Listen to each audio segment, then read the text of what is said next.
The store's called Railway Vintage. We're a vintage kilo store, trying to get people to buy more sustainably. And it's a lot cheaper, so it's a cheaper alternative to like high street vintage stores and stuff like that.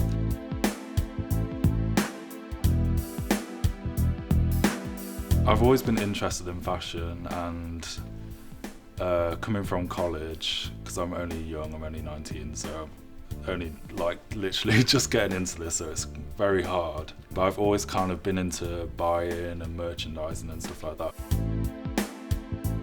We had a Dolce & Gabbana jacket, which was really nice. It was one of the hand-picked stuff. It was like kind of black leather with like a metallic logo on the side. It was really nice, and like checkerboard arms. It was really good, and it sold for like £30, which is really cheap.